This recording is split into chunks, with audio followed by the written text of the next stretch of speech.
Hey YouTubers, so here's another little side project. There was a bit of wood outside. I decided to whip out my Stihl chainsaw. Went okay for about 5 minutes and then it stopped working.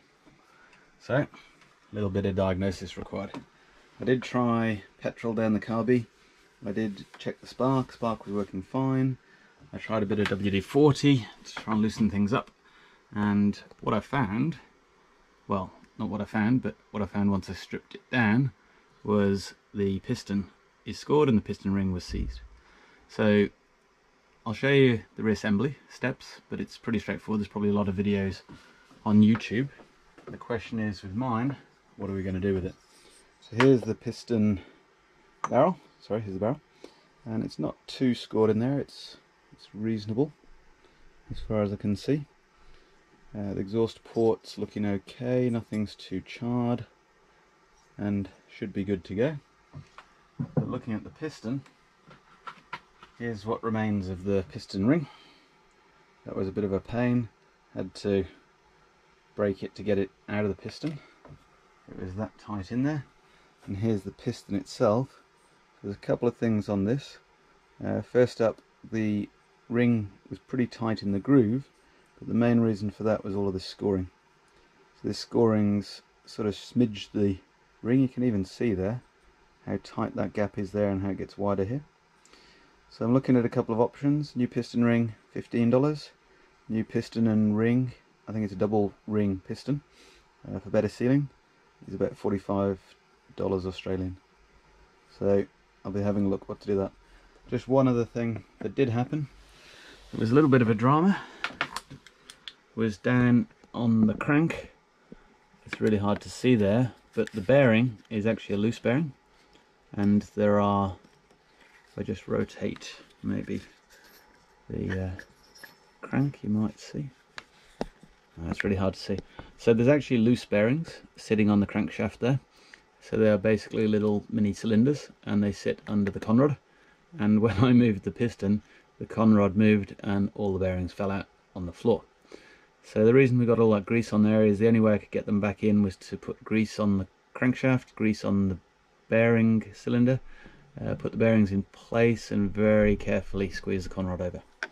And then the one last thing to look at is the bearing at the top of the conrod, the little end bearing. That's not too bad. The gudgeon pin's not too bad. So I think we're going to be good with that. Good with all of the gaskets. They all seem in pretty good shape. It's sparking really well. So if we can just get the new cylinder, sorry, new piston and ring in, we should be good to go. Okay, it's been a few weeks now and I've ordered up a new piston and rings. Look like they're the right ones. So a pair of rings. Be getting those on carefully. A couple of clips for the gudgeon pin itself, and the new piston, which is a dual ring version. So we're getting that on carefully, and that's going to replace the original. Now the original was made in Germany. It's actually a bit heavier. It'll be interesting to see how we go when we get this back together. So I'm going to get these rings on. I'm going to get this piston on there very carefully. Then I'm going to put the head on. I'm not going to do anything with the cylinder. I think it's okay as it is.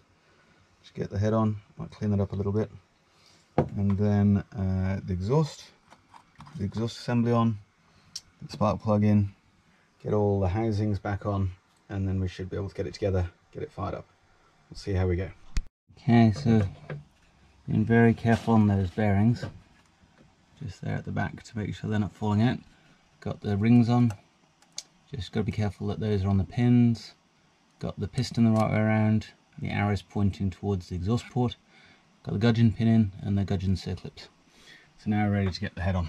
The head's a bit tricky, just got to squeeze it in that gap, and I've got to get those rings compressed, and all the time making sure that that main crank bearing doesn't fall apart. The piston at the bottom there, got those rings in, just ready to slide that in, and just get some of the cylinder head bolts in, just to make sure that that's tightened down.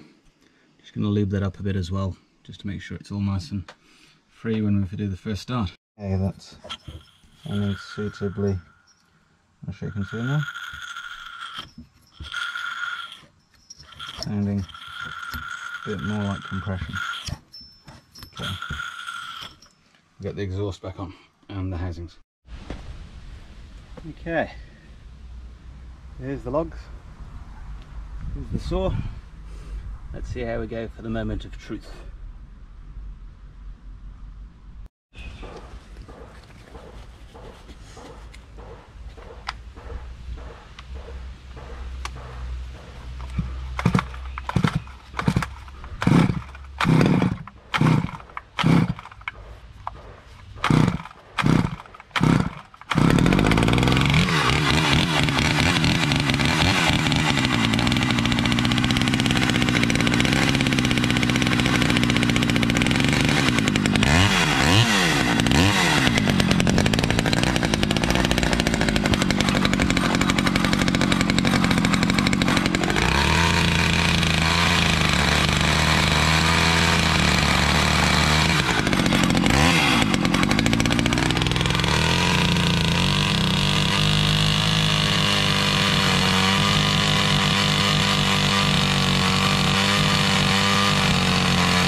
Okay, there we go. $50 repair. Sounds beautiful. It'll work for many years more. Thanks for watching. Don't forget to subscribe.